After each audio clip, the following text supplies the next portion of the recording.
Narcotic में हम देख रहे हैं एगोनिस्ट मेडिसिन और एंटागोनिस्ट मेडिसिन।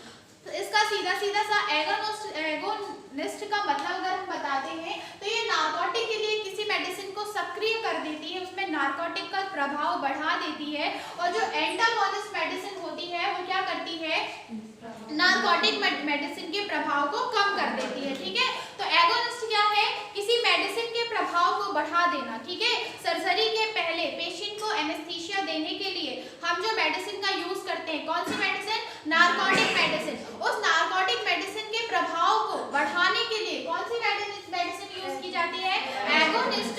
और ऑपरेशन के बाद उस नारकोटिक मेडिसिन के प्रभाव को खत्म करने के लिए या असर को खत्म करने के लिए किस मेडिसिन का यूज किया जाता है, एंटागोनिस्ट। यहाँ तक समझ में आया सबको। अब हम देखते हैं इसके अंतर्गत दो मेडिसिन आती है, एक आती है नैलोरफिन और दूसरी कौन सी आती है, नैलेक्सोन। कौन सी, नैलेक्सोन। तो फर्स्ट हम देखते हैं नैलोरफिन मेडिसिन। कौन सी, नैलोरफिन मेडिसिन। ये इंजेक्शन फॉर्म में होता है। कैसे फॉर्म में होता है ये, इंजेक्शन फॉर्म में। अभी हम जो भी एनेस्थीसिया के लिए जो भी मेडिसिन यूज कर रहे हैं वो किस फॉर्म में होती है, इंजेक्शन फॉर्म में। देखो ओटी में एनेस्थीसिया के लिए टैबलेट फॉर्म में मेडिसिन यूज नहीं की जाती। ठीक है, ये बात याद रखना।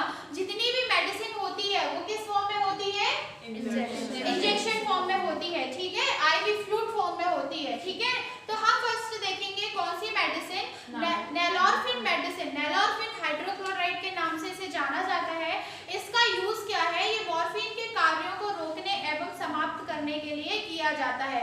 अब नैलोरफिन के जो नारकोटिक मेडिसिन है उसके प्रभाव को रोकने या खत्म करने के लिए यूज की जा रही है। मतलब ये कैसी मेडिसिन है, एंटागोनिस्ट। कैसी मेडिसिन है, एंटागोनिस्ट मेडिसिन है। ये क्या करती है, मॉर्फिन के कार्यों को समाप्त एवं रोकने के लिए इसका यूज किया जाता है। ठीक है, और किस मेडिसिन में, जैसे हमने कौन सी मेडिसिन देखी थी, पैथोडीन। पैथोडीन कैसी मेडिसिन है, जो हमने पैथोडीन मेडिसिन देखी थी वो मेडिसिन कैसी है, नारकोटिक मेडिसिन है ना। पैथोडीन, मेथेडोन, ये सब मेडिसिन कैसी थी, नारकोटिक मेडिसिन। तो इनके प्रभाव को कम करने के लिए कौन सी मेडिसिन दी जाती है, नैलोरफिन। और नैलोरफिन कैसी मेडिसिन कहला गई, एंटागोनिस्ट। यहाँ तक सबसे समझ में आया सबको। ठीक है, फिर इसके बाद हम देखते हैं डोज ऑफ एडमिनिस्ट्रेशन, यूज या इसका डोज देखेंगे। डोज ऑफ एडमिनिस्ट्रेशन, डोज का मतलब होता है कि पेशेंट को कितनी क्वांटिटी देना है ना, कितनी क्वांटिटी देना है। और एडमिनिस्ट्रेशन का मतलब होता है कि हम कैसे दे रहे हैं, कैसे दे रहे हैं, मतलब किस फॉर्म में, आईवी दे रहे हैं या आईएम दे रहे हैं। आईवी का मतलब होता है इंट्रावीनस। इंट्रावीनस का मतलब होता है वेन्स के थ्रू देना, है ना। आप हॉस्पिटल में गए होंगे, वेन्स में वेनफ्लोन या वेनफ्लोन लगाया जाना, इंट्राकेज जिसको बोलते हैं। तो उस वेन से क्या दिया जाता है, इंजेक्शन दिए जाते हैं। तो जो वेन से इंजेक्शन दिए जाते हैं उसे क्या बोला जाता है, इंट्रावीनस। और जो आईएम मतलब मसल्स में जो इंजेक्शन लगाया, जैसे आपके बटक्स में, हिप में लगाया जाता है, आपके यहाँ पे भुजा पे लगाया जाता है, तो वो इंजेक्शन कैसे कहलाते हैं, आईएम इंजेक्शन, जिसको हम क्या बोलते हैं, इंट्रामस्कुलर। क्या कहा जाता है, इंट्रामस्कुलर। तो हम सबसे पहले इसका डोज ऑफ एडमिनिस्ट्रेशन देखेंगे। कौन से इंजेक्शन का, नैलोरफिन इंजेक्शन का। तो इसमें क्या दिया जाता है, 5 to 10 मिलीग्राम। कितना, 5 to 10 मिलीग्राम। कैसे दिया जाता है, 5 to 10 मिलीग्राम दिया जाता है।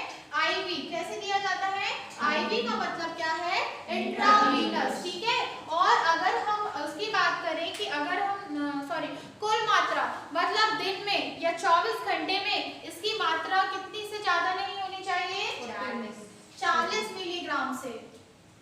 तो ये याद रखना। देखो डोज ऑफ एडमिनिस्ट्रेशन में हम देखेंगे कि कैसे दिया जाता है, 5 to 10 मिलीग्राम। ठीक है, आईवी दिया जाता है। एक बार में हम कितना देंगे, जरूरत के साथ, पेशेंट के अकॉर्डिंग। कोई भी मेडिसिन किसके अकॉर्डिंग दी जाती है, पेशेंट के अकॉर्डिंग, कि आपको पेशेंट को कितनी जरूरत है। तो 5 to 10 मिलीग्राम एक बार में देंगे हम। ठीक है, कैसे देंगे, आईवी। पर टोटल अगर हम 24 घंटे की बात करें तो कितने से ज्यादा नहीं होना चाहिए, 40 मिलीग्राम से ज्यादा नहीं होना चाहिए। समझ में आ गया नैलोरफिन का, समझ में आया। फिर इसके बाद हम देखेंगे कौन सी मेडिसिन, नैलेक्सोन मेडिसिन। कौन सी मेडिसिन, नैलेक्सोन मेडिसिन। तो इसका कार्य क्या होता है, ये नैलोरफिन के समान होती है। मतलब नैलोरफिन, मतलब ये जो मेडिसिन है नैलोक्सोन, ये किसके समान है, नैलोरफिन ऊपर वाली मेडिसिन के जैसे ही होती है। इसका श्वसन बंधक प्रभाव नहीं होता है, मतलब ये जो मेडिसिन होती है ये रेस्पिरेटरी रेट को कम नहीं करती है। रेस्पिरेटरी रेट का मतलब क्या है, श्वसन क्रिया, सांस लेना सांस छोड़ना, उसको क्या बोलते हैं, श्वसन क्रिया। तो श्वसन क्रिया को बंद नहीं करती, मतलब जिस पेशेंट को दिया जाता है उसकी रेस्पिरेटरी रेट कम नहीं होती है। समझ में आया। उसके बाद हम देखेंगे इसका यूज। तो इसका यूज किस लिए किया जाता है, नार्कोटिक पॉइजनिंग में किया जाता है। इसके दुष्प्रभाव श्वसन क्रिया में नहीं होते हैं। उपयोग नार्कोटिक पॉइजनिंग, अगर किसी पेशेंट को नशीली दवा देने से अगर कोई शरीर में कोई पॉइजन बन रहा है या कोई साइड इफेक्ट है तो इस मेडिसिन को देके उसको कम किया जा सकता है। समझ में आया, यहाँ तक समझ में आया। फिर हम इसका डोज देखते हैं।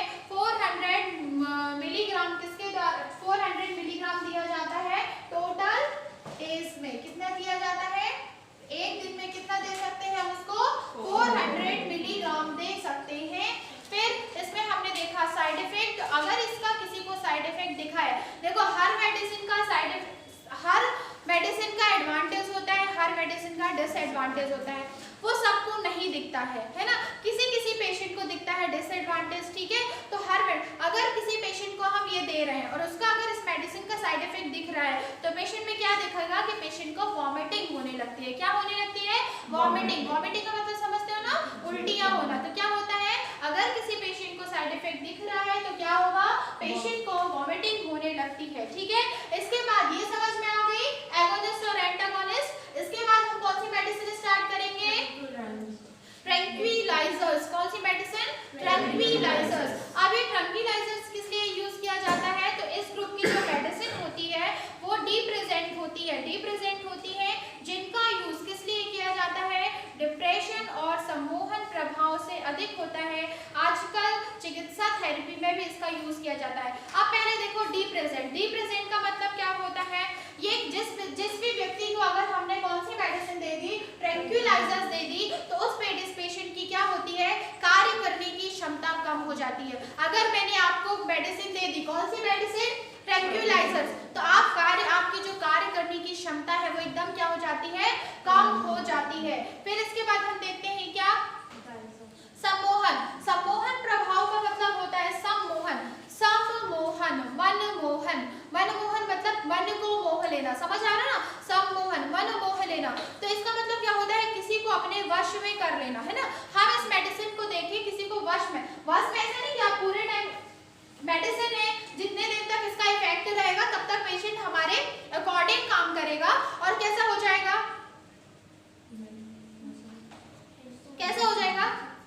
हमारे बस में हो जाएगा। हमारे बस में हो जाने का मतलब, जैसे कि कोई पेशेंट हाइपरटेंशन में है, हाइपरटेंशन का मतलब किसी पेशेंट का बीपी बढ़ा हुआ है। अब बीपी क्यों बढ़ा हुआ है, क्योंकि वो टेंशन ले रहा है। टेंशन क्या ले रहा है, मेरा ऑपरेशन होगा, पेन होगा, नहीं होगा, अच्छे से हो जाएगा ना। जब पेशेंट ओटी में आ रहा है तो बहुत ज्यादा क्या होता है, टेंशन में होता है। फिर 40 to अगर 50 एज का अगर कोई पेशेंट है, 40 अगर किसी ने क्रॉस कर लिया है तो उसको कौन सी प्रॉब्लम हो जाती है, बीपी की प्रॉब्लम। या तो बीपी लो हो रहा है या तो बीपी हाई हो रहा है। तो कुछ अगर 40, ज्यादातर ये देखा गया है कि 40 से जो ऊपर वाले पेशेंट होते हैं वो अगर ओटी में आते हैं तो ज्यादातर में टेंशन होती है। टेंशन मतलब क्या होता है, मेरा ऑपरेशन कैसे होगा, ये सारी मतलब ऑपरेशन से रिलेटेड उसका टेंशन होती है। तो उस टेंशन की वजह से उसका ब्लड प्रेशर क्या होता है, बढ़ा हुआ होता है, ठीक है। अब हम ब्लड प्रेशर को मेडिसिन दे रहे हैं ब्लड प्रेशर कम करने की, ब्लड प्रेशर कम नहीं हो रहा, तो हम क्या करेंगे, जरा से उसका मेडाजोलाम दे देंगे। क्या दे देंगे, मेडाजोलाम। जब हम मेडाजोलाम दे देंगे तो उसकी जो कार्य करने की क्षमता हो जाएगी वो कम हो जाएगी, वो सोचना कम कर देगा, ठीक है। उसके बाद हमारे बस में आ जाएगा, मतलब हम उसको जैसा बोलेंगे वो वैसे ही करेगा। आप आराम से लेटे रहिए तो वो आराम से लेटेगा, आप कुछ भी टेंशन मत लीजिए, वो बिल्कुल भी टेंशन नहीं लेगा। इसका मतलब होता है कौन सी मेडिसिन, ट्रैंक्विलाइजर्स मेडिसिन। यहाँ तक किसी को कोई डाउट, समझ में आ गया ना किस लिए यूज किया जाता है। और ट्रैंक्विलाइजर्स मेडिसिन के अंदर दो मेडिसिन आती है, फर्स्ट आती है डायज़ापाम, सेकंड आती है मेडाजोलाम। तो हम जो फर्स्ट देखेंगे डायज़ापाम, तो डायज़ापाम की हम प्रॉपर्टीज देखेंगे। ये किस लिए यूज किया जाता है, ये एनेस्थीसिया के लिए यूज किया जाता है। और ये मेडिसिन किस ग्रुप से ली जाती है, बेंजोडाइज़ापिन्स। एक ग्रुप होता है, एक मेडिसिन का ग्रुप होता है जिसे बोलते हैं बेंजोडाइज़ापिन्स। मेडिसिन से उस मेडिसिन या उस समूह के अंदर कौन सी मेडिसिन आती है, डायज़ेपाम मेडिसिन। अब ये क्या होती है, सिडेशन कर देती है। सिडेशन का मतलब होता है पेशेंट एकदम शांत हो जाता है और बेहोश होने लगता है, ठीक है, तो इसको क्या बोलते हैं, सिडेशन। फिर क्या करती है ये, पेशियों में मसल्स रिलैक्स कर देती है। अब देखो पेशेंट क्या हो जाएगा, कार्य करने की जब क्षमता कम हो जाएगी, जब वो ज्यादा वर्क नहीं करेगा तो उसकी मसल्स क्या हो जाएगी, एकदम रिलैक्स हो जाएगी, और जब मसल्स रिलैक्स हो जाएगा तो पेशेंट एकदम रिलैक्स हो जाता है, ठीक है। फिर सेकेंड ये क्या करती है, ये बॉडी के जो टेम्परेचर है उसको थोड़ा सा कम कर देती है। कौन सी मेडिसिन, डायज़ेपाम। डायज़ेपाम कैसी है, ट्रैंक्विलाइजर्स मेडिसिन है। इसकी फर्स्ट हमने प्रॉपर्टीज देखी, ये कैसी एनेस्थीसिया के लिए यूज की जाती है और ये किस ग्रुप में आती है, बेंजोडाइज़ेपिन समूह में रखी जाती है। फिर ये कैसी होती है, सेडेटिव पेशेंट, मतलब पेशेंट को सेडेट कर देती है। फिर इसके बाद हमने क्या देखा, ये मसल्स को रिलैक्स कर देती है। फिर हमने उसके बाद क्या देखा, ये बॉडी के टेम्परेचर को थोड़ा सा कम कर देती है। फिर इसके बाद हम देखेंगे डिसएडवांटेज। तो जो डिसएडवांटेज मतलब क्या है, हानि, है ना। किसी किसी पेशेंट में इसकी हानियां भी देखी जाती है। ज्यादातर हानियां किसमें देखी जाती है, मेल में। मेल में मतलब समझते हो ना, पुरुष में। किसमें देखी जाती है, पुरुष में। तो जो पुरुष होते हैं, पुरुष में जो उसका यूरिन वाला पार्ट होता है, पेनिस, वहां पे कौन सी ग्रंथि पाई जाती है, प्रोस्टेट ग्लैंड पाई जाती है। कौन सी ग्लैंड पाई जाती है, प्रोस्टेट ग्लैंड पाई जाती है। तो क्या होता है, जो 50 साल का ऊपर वाला पेशेंट होता है, ठीक है, जिसको हम वृद्ध पुरुष बोल सकते हैं, जो वृद्ध पुरुष होते हैं, वृद्ध पुरुष में अगर वृद्ध पुरुष का ऑपरेशन हुआ है और यदि उसको डायज़ेपाम इंजेक्शन दे दिया गया है ना, सबको मैंने बार बार बोल रही हूँ, सबको डिसएडवांटेज नहीं होता। अगर किसी में डिसएडवांटेज होता है तो क्या सिम्टम्स होगा वो मैं बता रही हूँ। तो अगर किसी पेशेंट को डायज़ेपाम देने के बाद वृद्ध पुरुष में, किसमें, वृद्ध मेल में ना, डायज़ेपाम दे गया तो उसकी जो प्रोस्टेट ग्लैंड होती है, प्रोस्टेट ग्रंथि पाई जाती है, वो क्या होने लगती है, आकार में बढ़ने लगती है। और जब वह आकार में बढ़ने लगती है, मतलब जो यूरिन वाला पार्ट है वहां पे क्या बढ़ने लगता है, प्रोस्टेट बढ़ने लगता है। प्रोस्टेट व्हाइट कलर का होता है। जब कभी आप इसका ऑपरेशन कराओगे प्रोस्टेट ग्लैंड का, तब आप देखना, तो जो प्रोस्टेट ग्लैंड होता है वो व्हाइट कलर का होता है। तो वो क्या होता है, जो मूत्र मार्ग होता है वहां पे जमने लगता है, और उसके जमने की वजह से क्या होता है, यूरिन आने में प्रॉब्लम होने लगती है। नॉर्मल जैसे ट्यूब है, जहां से यूरिन आ रहा है, नॉर्मल ट्यूब का ये साइज है, ठीक है। अब यहाँ पे प्रोस्टेट जमने लगा, यहाँ पे पूरे में प्रोस्टेट इकट्ठा होने लगा, प्रोस्टेट बढ़ने लगा, तो यूरिन में तो प्रॉब्लम आएगी ना, यूरिन में प्रॉब्लम आएगी, क्योंकि चारों तरफ क्या जमा होने लगता है, प्रोस्टेट जमा होने लगता है। तो इसका हमने फर्स्ट डिसएडवांटेज क्या देखा कि अगर किसी पेशेंट को डायज़ेपाम दिया जाता है, वृद्ध पुरुष को, तो उसकी प्रोस्टेट ग्लैंड से प्रोस्टेट अधिक सीक्रेट होने लगता है, जिसके वजह से पेशेंट को यूरिन में प्रॉब्लम होने लगती है या यूरिन करने में प्रॉब्लम होने लगती है। यहाँ तक समझ में आया। फिर हमने क्या देखा, ये पेशेंट में, पेशियों में क्या करने लगती है, रिलैक्स होने लगती है, मसल्स क्या होने लगती है, रिलैक्स होने लगती है। फिर ठीक है, अब हम इसका यूज किस लिए कर रहे हैं, एनेस्थीसिया। यूज में सबको देखना है, हम कौन सी मेडिसिन पढ़ रहे हैं, एनेस्थीसिया के लिए, तो मतलब इसका यूज किस लिए किया जाता है, एनेस्थीसिया के लिए किया जाता है, ठीक है। अब अगर पेशेंट को शरीर के दौरे समाप्त करने के लिए, पेशेंट को पेन के लिए, पेन के कारण अगर उसको दौरे आ रहे हैं ना, दर्द अगर उसका बढ़ रहा है, तब भी हम इस मेडिसिन को यूज कर सकते हैं, किसको, डायज़ेपाम को, ठीक है। फिर इसमें कुछ प्रिकॉशंस भी हैं कि किस पेशेंट को नहीं देना है, कैसे देना है ना, तो कुछ हमको सावधानियां भी रखनी है। तो फर्स्ट सावधानियां क्या है कि इस वेन्स को एकदम से, इस मेडिसिन को डायरेक्ट एकदम से नहीं देना है, धीरे धीरे देना है ना, वेन्स के थ्रू कैसे देना है, स्लो स्लो देना है। फिर उसके बाद हम इसे किसी अन्य दवा के साथ नहीं देना, मतलब इसको केवल सिंगल मेडिसिन देना। मतलब अगर आपने एक इंजेक्शन ओपन किया, अगर उस इंजेक्शन से आपने पहले कोई इंजेक्शन लेके दे दिया पेशेंट को, तो उस इंजेक्शन से आप नहीं लोगे, इस मेडिसिन के लिए आप नया डिस्पोवेन खोलोगे, नया इंजेक्शन लोगे, उसमें भर के आप दोगे। मतलब बिल्कुल भी किसी इंजेक्शन से ये मिलना नहीं चाहिए। और कैसे देना है, धीरे धीरे देना है, और किसके थ्रू देना है, वेन्स के थ्रू देना है। यहाँ तक समझ में आया।